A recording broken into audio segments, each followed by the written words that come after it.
السلام عليكم، شلونكم اخباركم؟ ان شاء الله زينين. وياكم احمد. طبعا هواي دا اشوف تعليقات وهواي دا تجيني رسائل انه احمد الحق لو ما الحق. بقالي مثلا طلاب الدور الاول بقالي يعني 12 يوم، اسبوعين، الحق لو ما الحق. طلاب الدخول الشامل بقالهم 4 اشهر او ثلاث اشهر او 70 يوم، الحق لو ما الحق.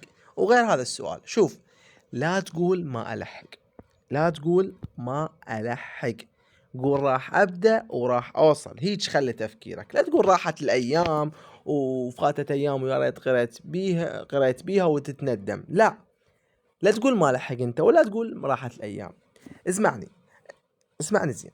انت مو اول واحد يعني تاخر، ومو اول واحد حس انه الدنيا كلها ضده وانه الامور صعبه وما راح يلحق وغيرها. لا، انت مو اول واحد ولا اخر واحد، بس انت تقدر تكون اول واحد يغير كل شيء لو قررت تبدي من هسه. ومن هاي اللحظة، من هاي اللحظة اللي تشوف بيها الفيديو، من تكمل الفيديو، تختار القرار الصح اللي يوصلك للنجاح. تمام؟ وتبدي من هسه. هو قرار بسيط انه تبدي لو ما تبدي. ما حد ينجح وهو مرتاح، يعني ما حد راح ينجح والنجاح يجي مرتاح. لا، الكل يتعب والكل شنو هو يمر بأيام صعبة.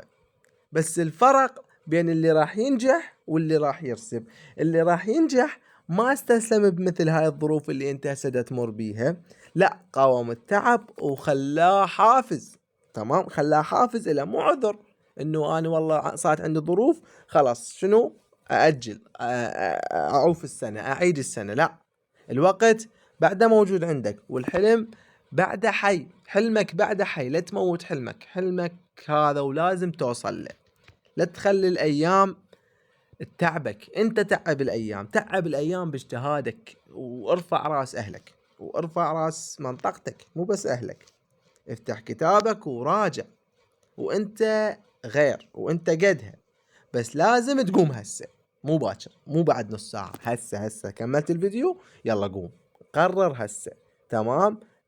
واذا تحس نفسك محتاج شخص يوقف وياك، يشجعك ويتابعك ويخليك تلتزم ويجهزك للامتحان الوزاري 100%، فأني أنصحك بدورة منصة كويزمي.